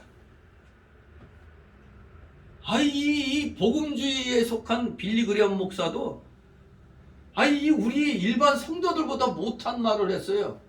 저 빌리 그레엄 목사가 지옥의 불에 대해서 의문을 품었어요. 그래서 클라크 피노크는 이렇게 질문하고 있어요. 빌리 그레엄한테. 그리스도인들이 어떻게 아무리 그의 피조물들이 죄악될지라도 그들에게 영원한 고통을 부과하는 그런 잔인하고 보복적인 신을 교환할 수 있을까? 그래서 그는 말하기를 그런 일을 하는 하나님은 하나님보다는 사탄에 더 가깝다. 하나님이 사랑의 하나님이 어떻게 잔인한 그런 불의 고통의 지옥이란 장소를 보완해낼 수 있겠느냐 이겁니다. 그러니까 빌리 그레엄 목사부터가 지옥불에 대해서 의심한 거예요. 어떻게 피조물들이 아무리 죄악된다 하더라도 그들의 그런 고통을 줄 수 있는 그런 걸 만들어낼 수 있느냐 이겁니다. 오죽하면 하나님보다는 그런 하나님은 사단에 더 가깝다니. 기가 막히죠. 그래서 그 유명한 또 개혁주의 목회자 중에 한 사람이 존 스토트 목사가 성경적인 비유로 불의 주된 기능은 멸망시키는 것이고 저기 불이 영원하고 꺼지지 않을지라도 만일 거기에 던져진 것이 멸망치 않는다고 판명된다면 매우 이상할 것이라고 존 스토트 목사는 말하고 있습니다. 성경의 지옥은 영원한 불의 고통의 실제적인 장소입니다. 불과 같은 고통을 당하기도 하고 그 외에 또 어떤 엄청난 그 고통을 당하는 분명한 실제적 장소임을 우리는 알아야 됩니다. 진실로 지옥을 아직도 믿지 아니하는 사람들이 많이 있죠. 왜냐면 로마 교황도 이렇게 얘기했는데 장소가 아니라며. 그건 스스로 우리가 마음적으로 내가 뭐 좀 어떤 그 고통을 당할 때 그게 바로 이 지옥과 같은 이 고통. 우리들도 그러잖아요. 괴로운 시간을 맞이하면 정말 그 시간은 지옥과 같은 고통이 있었다. 뭐 이렇게 얘기하잖아요. 그런 식으로 표현한 겁니다. 지옥은 장소가 아니라 이거죠. 정말로 이 어떻게 보면은 이 이율배반적인 건데 지옥은 스스로 부어간 것이라고 말은 요한 바울 2세가 해놓고도 그러면서도 또 지옥은 존재한다네. 근데 지옥은 존재는 하는데 장소가 아니라 그냥 상태, 어떤 마음의 어떤 그런 상태다. 그러니까 장소가 아니다는 거예요. 끝까지. 지옥은 있는데 장소가 아니다 이거죠. 이것 중에 어떤 점은 또 이 요한 바울의 2세 말이 빌리그레암 목사의 생각과 비슷하죠. 그러나 분명히 성경은 지옥이 꺼지지 않는 영원한 불과 고통의 두려운 장소이며 하나님께서 그것을 그의 구원과 그의 아들에 의해서 준비된 은혜와 긍휼의 제공을 거절하는 자들을 위한 형벌로 부과한다고 분명히 성경은 가르치고 있는 겁니다. 지옥결이 분명합니다. 지옥결이 의심할 수가 없는 겁니다. 다른 곳에서도 분명히 지옥에 대해서 예수님이 직접 말씀하셨어요. 지옥은 예수님이 직접 말씀하신 겁니다. 마태복음 5장 29절 30절, 마가복음 9장 43절 49절에 뭐라고 되어 있어요? 거기는 구더기도 죽지 않고 불이 있어도 불도 꺼지지도 않아. 불 속에 우리가 들어가면 다 타버려 죽는데 들어가는데 불의 뜨거운 고통만 당하는 거지 안 죽는다는 거예요. 그냥 사람마다 불로서 소금치듯함을 받으리라. 우리 그냥 이 프라이팬 그냥 불에 달군 데다 뭐 소금 뭐 기름을 넣으면 따다다닥 튀잖아요. 그런 고통을 당한다고 누가 얘기했어? 예수님이 분명히 이렇게 말씀하셨어요. 그런데도 안 믿으면 어떡합니까? 지옥은 공의 하나님께서 악인들에게 최종적으로 내리시는 공의로운 형벌입니다. 사람들은 평안을 좋아하고 두려움을 싫어합니다. 그러나 두려움이 사람을 회개시킨다면 그 두려움은 유익한 것이 되는 겁니다. 지옥에 대한 두려움이 바로 그러한 겁니다. 마치 우리 그 인간 사회에 사형제도가 있으면 그 사형제도란 그 두려움 때문에 살인죄도 지으려다가 못 지는 수가 있죠. 그게 겁나서 나도 이 사람 죽이면 나도 죽을 거다. 그러니 사형제도가 그래서 필요한 겁니다. 이렇게 지옥에 대한 두려움이 그런 것입니다. 죄인들을 회개시키는 정당한 방법이요. 따라서 그들에게 유익한 겁니다. 악인들에 대한 하나님의 공의의 형벌의 장소인 지옥은 하나님의 아들 우리 주 예수께서 분명히 말씀하셨고 하나님의 말씀이 성경책에 분명하게 증거되어 있는 확실한 사실입니다. 모든 죄인들은 이 사실로 인해서 두려워해야 되고 하나님의 미워하시는 모든 종류의 악을 버려야 되는 겁니다. 6절 읽습니다. 참새 다섯이 아사리온 둘에 팔린 것이 아니냐. 그러나 하나님 앞에는 그 하나라도 잊어버리시는 바 되지 아니하는도다. 아멘. 아사리온은 은전인 데나리온, 노동자 하루 품삯의 16분의 1밖에 안 돼요. 16분의 1. 하루 노동자의 품삯의 16분의 1. 그 값이 나가는 동전의 명칭이 아사리온인데 참새 한 마리의 값은 5분의 1 아사리온 정도밖에 안 되는 작은 값입니다. 한 마리 5분의 1 아사리온 정도밖에 안 되는 작은 값. 그러나 하나님께서는 그 작은 가치밖에 없는 참새 한 마리도 잊어버리지 않으십니다. 이처럼 하나님께서는 지극히 작은 피조물에 대해서도 관심을 가지고 계십니다. 한 예로 여러분 모기 눈알 요리 들어봤어요? 모기 눈알 요리. 모기에도 눈이 있긴 있는데 그걸 요리해서 먹는데요. 어떻게? 이 먹는 방법이 있어요. 인간이. 왜냐하면 하늘을 날아다니는 짐승 가운데 박쥐가 있죠. 박쥐만 젖먹이 짐승인데 현재 지구상에 서식하는 박쥐의 종류가 900여 종이라고 그래요. 그 중에는 피를 빨아먹는 흡혈박쥐도 있는데 대부분의 박쥐는 착한 박쥐야. 왜? 모기나 나방 같은 해충들을 잡아먹고 산대요. 대부분의 박쥐들은 하룻밤 사이에 심지어 자기 몸무게 2분의 1 무게만큼의 해충을 잡아먹기 때문에 박쥐가 있는 곳에는 모기가 없대요. 박쥐가 있는 곳에는 모기가 없다고 합니다. 우리나라의 경우 박쥐 한 마리가 하룻밤 사이에 잡아먹는 모기의 숫자는 3,000에서 5,000 마리 정도 된다고 그래요. 한 마리가. 저 중국 광동서 하면 유명한 데죠. 살아 움직이는 거 다 먹을 수 있다는 동네예요, 거기는. 그 광동성에 가면 바로 좀 전에 말한 모기 눈알 요리가 있대요. 모기 눈알 요리. 모기를 잡아먹은 박쥐가 배설을 할 때 모기 몸뚱이는 소화가 돼 없어지지만 모기 눈알은 배설물에 섞여 배설이 된대요. 그걸 짱게 저 중국 사람들이 그걸 모아다가 그 배설물에 섞인 모기 눈알을 하나씩 다 어떻게 모아다가 요리 만드는데 이게 값도 비싸다고 합니다. 값도 비싸고 맛도 일품이래요. 그래서 최고급 요리라고 합니다. 이게 모기 눈알 요리가. 대단합니다. 박쥐도 쓸모가 있고 모기 눈알도 쓸모가 있다 이겁니다. 이렇게 하나님은 지극히 작은 피조물에 대해서도 관심을 갖고 계세요. 그것들은 다 하나님 뜻 가운데서 존재하고 또 잡혀 죽임을 당하기도 하는 겁니다. 다시 7절 있습니다. 너에게는 오히려 머리털까지도 다 세신 바 되었나니 두려워하지 말라. 너희는 많은 참새보다 귀하니라. 아멘. 예.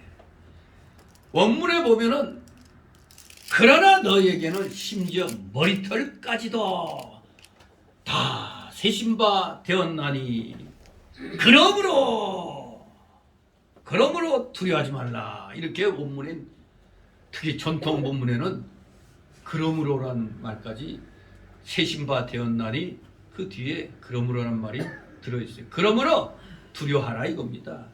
두려워하지 말라고 참. 머리털까지 다 세신 바 되었나니 두려워하지 말라. 그러므로 두려워하지 말라. 하찮은 미물까지도 신경을 쓰시는데 하나님의 형상으로 만든 사람이야 말할 것도 없지 않겠습니까? 하나님께서는 이렇게 참새한 마리도 있지 아니하시거든. 아니 모기 눈알까지도 우리 인간이 먹을 수 있게 하셨으니 하물며 친히 택하신 그 사람들 가운데서도 우리 성도들을 어찌 귀히 여기지 않겠습니까? 모기 눈알도 사람들의 먹이로 이렇게 쓰임받도록 하시는데 하물며 우리 사람은 얼마나 귀하게 여기시겠느냐 이겁니다. 하나님께서는 우리를 많은 참새보다 귀히 여기시고 우리의 머리털까지도 다 세시는 하나님이십니다. 하나님께서는 이렇게 우리를 아시고 잊지 아니하시고 귀히 여기시니 우리는 사람들의 핍박을 두려워할 것이 없고 우리의 장래를 염려할 것이 없는 것입니다. 이제 마지막 세 번째 주시는 권면의 교훈은 8절 12절로 성도는 사람들 앞에서 주 예수 그리스도를 신뢰한다는 것입니다. 8절 9절 있습니다. 내가 또한 너에게 말하노니 누구든지 사람 앞에서 나를 시인하면 인자도 하나님의 사자들 앞에서 저를 시인할 것이요 사람 앞에서 나를 부인하는 자는 하나님의 사자들 앞에서 부인함을 받으리라. 아멘. 사람 앞에서 주님을 시인한다는 말씀은 이 세상에서 특히 예수님을 거부하고 핍박하고 죽이려는 이 세상 속에서 그를 인정하고 증거하는 것을 의미합니다. 그것은 어디에서나 어떤 상황 속에서나 필요하고 가능한 일입니다. 인자가 하나님의 사자들 즉 천사들 앞에서 절 시인한다는 말씀은 현재 천국에서 혹은 마지막 날 하나님의 심판대 앞에서 절을 한다고 인정하신다는 걸 의미하는 겁니다. 마태복음 10장 32절 33절 보면은 하나님의 천사들 앞에서라는 말 대신에 내 아버지 앞에서라고 그랬어요. 내 아버지 앞에서 시인한다고 그랬어요. 우리의 신앙 고백은 마음속으로만 하는 것뿐이 아닙니다. 사람들 앞에서도 공적으로 하는 겁니다. 왜 조그만 상황이 안 좋아지면 나 교회 안 다녀, 나 교회 예수 안 믿어 이렇게 합니까? 이번에 이 코로나 때문에 교회 다닌다는 말 다 안 하잖아요. 왜? 교회 안 간다 하면 어떻게 본다고? 코로나 감염시키는 사람. 이렇게 돼버렸잖아요. 정말 황당한 일 우리가 겪은 게 교회에서 그 짜장면 집에 뭘 배달시켰더니 교회라고 저 밑에 현관에도 안 들어오고 그 현관에도 놔두고. 근데 좀 지나니까 이제 문 두드리고 주긴 주는데 그 정도였잖아요. 그러니까 그런 상황인데 누가 나 교회 다닌다 그런 말 하겠어요. 아무튼 우리는 어떤 상황에서도 공적으로 사람들 앞에서 나 예수 믿소 말을 할 줄 알아야 돼. 로마서 10장 9절 10절에 분명히 말씀합니다. 네가 만일 네 입으로 예수를 주로 시인하며 또 하나님께서 그를 죽은 자 가운데서 살리신 것을 네 마음에 믿으면 구원을 얻으리니 사람이 마음으로 믿어 의에 이르고 입으로 시인하여 구원에 이른다고 그랬어요. 반드시 내 마음으로 믿는다면 입으로 분명히 어딜 가든지 외쳐야 돼. 말해야 돼. 나 예수 믿소. 이렇게. 하나님께서는 우리가 우리의 신앙을 사람들 앞에서 입으로 고백하고 간증하기를 원하시는 거예요. 다시 10절 있습니다. 누구든지 말로 인자를 거역하면 사심을 받으려니와 성령을 모독하는 자는 사심을 받지 못하리라. 아멘. 말로 인자를 거역한다는 이 말씀은 어떤 말씀이냐면 예수님을 그저 단순히 사람으로, 단순히 사람의 아들로, 즉 한 인간으로 알고 거역한다는 겁니다. 그냥 사람으로 알고 거역하면 괜찮아. 예수님의 신성은 그의 인성에 가려져 있기 때문에 사람들이 그것을 잘 알아차리지 못합니다. 그러므로 사람이 단순히 그저 예수님을 한 인간으로 알고 거역한다면 그런 사심을 얻어요. 그러나 예수님의 신성의 영광이 때때로 드러나고 그의 하신 일이 명백히 성령으로 된 것임이 드러났을 때, 그럼에도 불구하고 그 성령의 역사를 거역하는 것은 성령을 모독하는 죄이기 때문에 그 죄는 결코 용서받을 수가 없는 죄가 되는 겁니다. 하나님의 분명한 손길을 보고도 그 손길을 대항하는 자들이나 하나님의 말씀임을 알고도 그 말씀을 대적하는 자들은 매우 완악한 자들이요, 사실 택함받지 않은 자들, 가망이 없는 자들로 봐야 되는 겁니다. 분명히 그들은 하나님께 택함받지 아니한 버림받은 자들임이 분명할 것입니다. 다같이 11절 12절 있습니다. 사람이 너희를 배당과 천사 자문이와 권세 있는 이 앞에 끌고 가거든 어떻게 무엇으로 대답하며 무엇으로 말할 것을 염려치 말라. 마땅히 할 말을 성령이 그때 너에게 가르치시리라 하시리라. 아멘. 그렇습니다. 초대교회 시대는 예수님 믿는 일 때문에 핍박을 받았던 시대입니다. 그래서 마치 우리나라 역사에서 일제시대 봉산 치하의 때와 같습니다.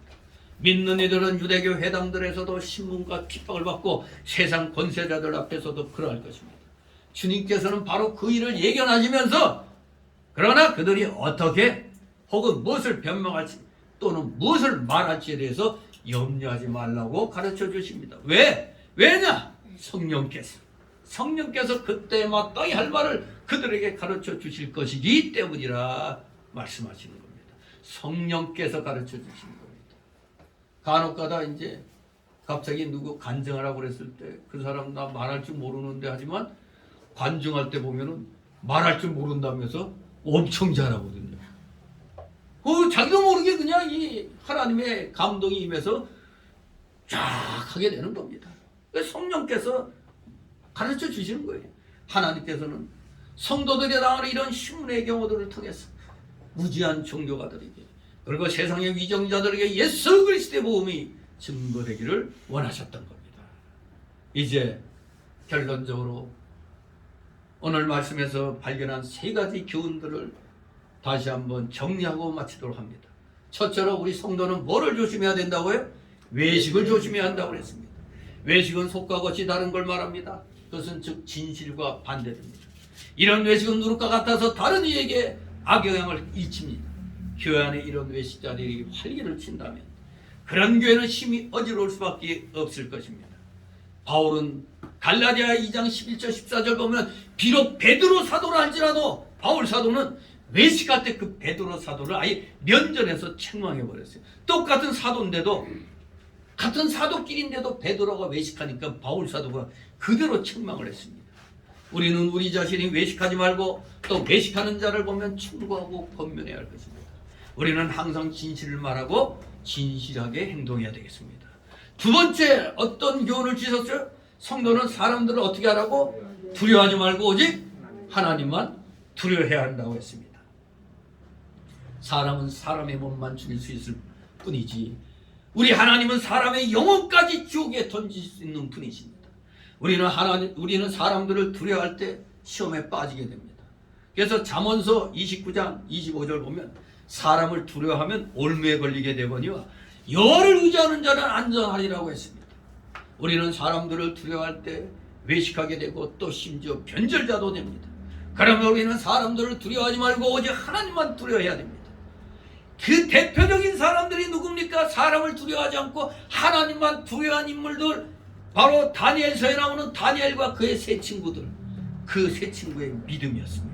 오직 하나님만 두려워했잖아요. 용광도에다 집어넣겠다고 했는데도 그리 아니 하나님이 구해주지 않으실지라도, 그리 아니하실지라도 왕의 말에 따르지 못하겠다고, 우상에 절하지 못하겠다고 했잖아요. 그렇습니다. 그것이 순교를 각오했던 성도들의 믿음이었습니다. 자, 세 번째 주신 교훈은 뭡니까? 성도는 사람들 앞에서 누구를 시인해야 된다? 주 예수 그리스도를 시인해야 되는 겁니다. 누구 앞에서? 사람들 앞에서. 부끄러운 게 아닙니다. 주 예수님께 대한 우리의 신앙의 공적인 고백이요 간증인 것입니다. 이러한 공적인 고백의 시작이 바로 어디서부터 시작되느냐? 세례의식에서부터 시작이 되는 겁니다. 또 작은 것이지만 우리 식사할 때 기도하는 거 있죠. 여러분 밖에 나가서 안 믿는 사람들하고 만나서 식사할 때 기도해야 안 해요? 안 하면은 외식입니다. 해야 되는 겁니다. 그 작은 일이지만 식사 기도하는 거, 이게 공적인 겁니다. 사람 앞에서 하잖아요. 길 갈 때 성경책 들고 다니는 거, 나 예수 믿는 사람이요, 이거 밝히는 거잖아요. 전철에서나 직장에서 성경책 읽는 거 마찬가지. 나 예수 믿는 사람이요, 광고하는 거잖아요. 우리가 사람들 앞에서 주를 시인할 때 주님께서도 하나님 앞에서 의를 시인하실 것이지만, 우리가 만약 사람들 앞에서 주님을 부인한다면 주님께서도 하나님 앞에서 우리를 부인하실 것이라고 말씀하셨습니다. 그러므로 우리는 사람들 앞에서 주 예수 그리스도를 시인하는 담대한 절대적인 신앙으로 하나님만을 두려워하는 성도들이 되시기를 주님의 이름으로 축원합니다. 기도합니다. 거룩하신 하나님 아버지, 은혜를 감사드립니다. 사랑하시는 자녀들, 오늘 주시는 이 겉면의 말씀대로 우리는 우리의 귀한 교훈으로 받아들여서 어떠한 상황에서도 예수 믿는 자로서의 그 자세를 흐트러뜨리지 않게 하여 주옵소서. 외식하는 그런 태도 버리게 하옵소서. 진실로 사람을 두려워하지 말고 하나님만 두려워하는 자가 되어 정말로 그 어떤 곳에 가서도 담대하게 주는 그리스도시여 살아계신 하나님의 아들이시니다 분명하게 시인할 줄 아는 진실된 믿음의 자녀들, 진정한 하나님의 자녀들, 진정한 구원받은 하나님의 자녀들 다 되게 하여 주시옵소서. 감사드리며 예수 그리스도의 이름으로 기도드리옵나이다. 아멘. 다 같이 찬송가 515장 515장 찬송드립니다.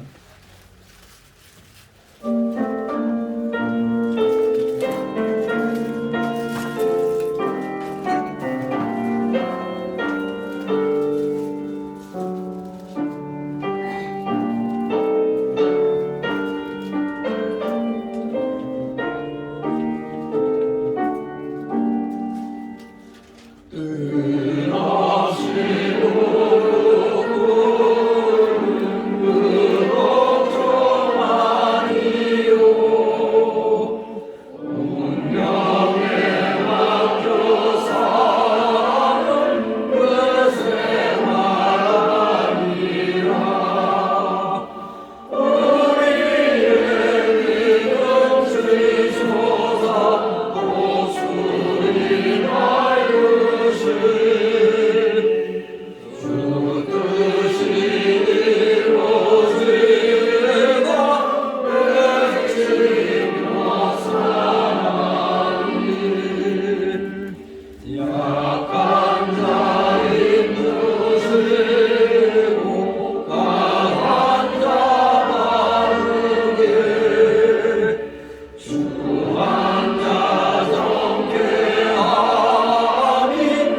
호응 기도입니다. 사랑과 은혜가 풍성하신 거룩하신 하나님 아버지, 오늘도 주님의 사랑하시는 자녀들, 하나님께서 허락하여 주신 그 세상 속에 각자의 그 일터에서 열심히 일을 하고 맺은 귀한 열매들을 오늘도 어김없이 주님 앞에 10의 일조와 또 주일 예물과 각종 너머의 감사 예물들, 차량 예물, 또 건축 예물, 그리고 이제 또 성도로서 구원받은 세례받은 성도로서의 또 세례 그 헌금 또 총회 또 이렇게 또 드리는 그러한 날도 또 되었습니다. 1년에 한 번 있는 이 총회 주일 헌금, 우리 세례교인들은 의무적으로 드려야 하는 그 헌금 또한 잊지 않게 하여 주시고, 그리고 여러 가지 그 마음에로부터 우러나오는 귀한 예물들은 오늘도 주님 앞에 다 바쳤나이다. 아버지, 이들의 중심을 기억하여 주시고 이 드리는 이 귀한 예물들 아버지 받아 흠양하여 주시옵소서. 진실로 놀라우신 주님의 그 복이, 하늘의 신령한 복과 땅의 기름진 복이 이 드린 손길들 위에, 그들의 그 가정 위에, 생업들 위에 날마다 시간마다 임하게 하여 주시옵소서. 혹시라도 물질로 고통당하고 있는 우리 성도들 있습니까? 아버지, 속히 그 어려움을 극복하고 마음껏 주의 하늘 창문을 열고 마음껏 주의 영광을 위하여 물질을 사용할 수 있는 물질의 실력자, 믿음의 실력자들 다 되게 하여 주시옵소서. 드려진 예물 몸된 교회를 위하여 잘 사용되도록 늘 은혜로 충만케 하여 주시옵소서. 이 모든 말씀 우리 구주 예수 그리스도의 이름으로 기도 드리옵나이다.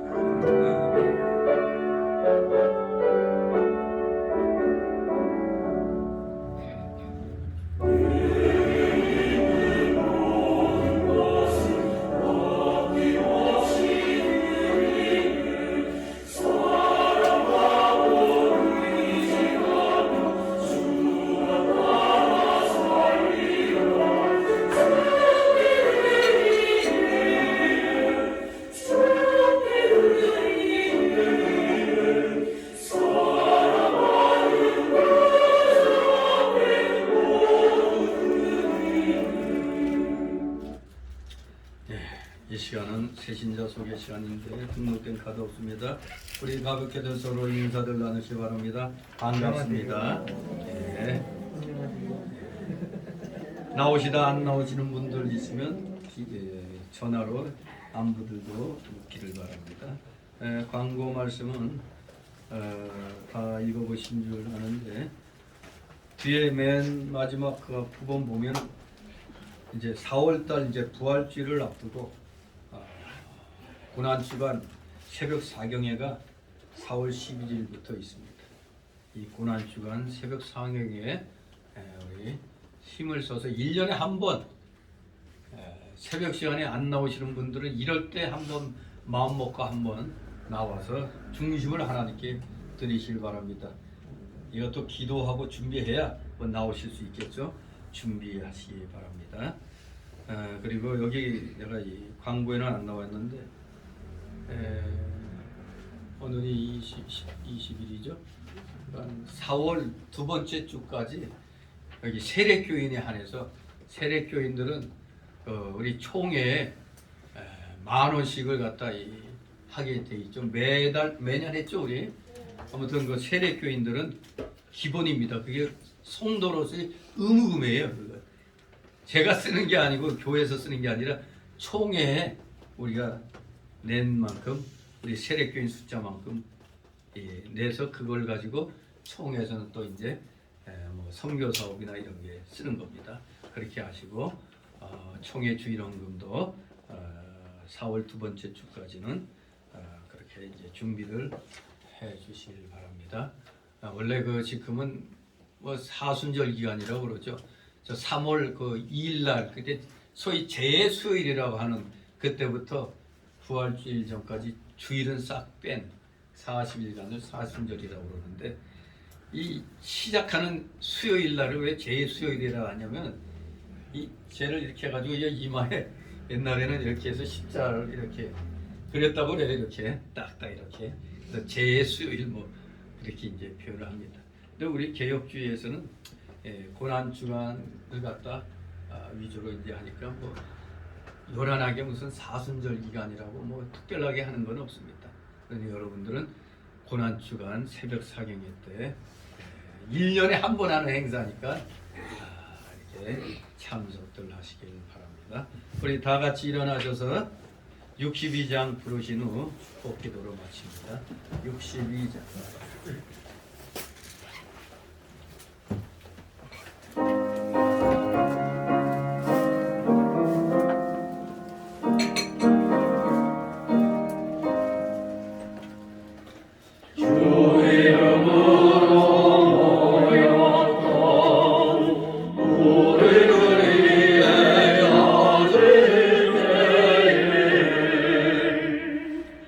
언제나 함께 하시며 평안케 하소서.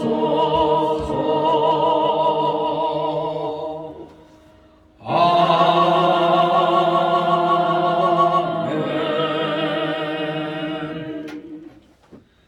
영원한 지옥 사망 형벌로부터 영생 복락의 무궁천국으로 우리를 구하여 주신 우리 구주 예수 그리스도의 크신 은혜와 하나님 아버지의 극진하신 사랑하심과 성령님의 감동감화 교통 충만 내주 역사하심이 여기 머리 숙인 모든 머리들 위에와 각 가정 위에 하는 생업 위에 하는 학업 위에 이 나라 이 민족 위에 이 나라 모든 교회들 위에 이제부터 영원토록 함께 있을지어다.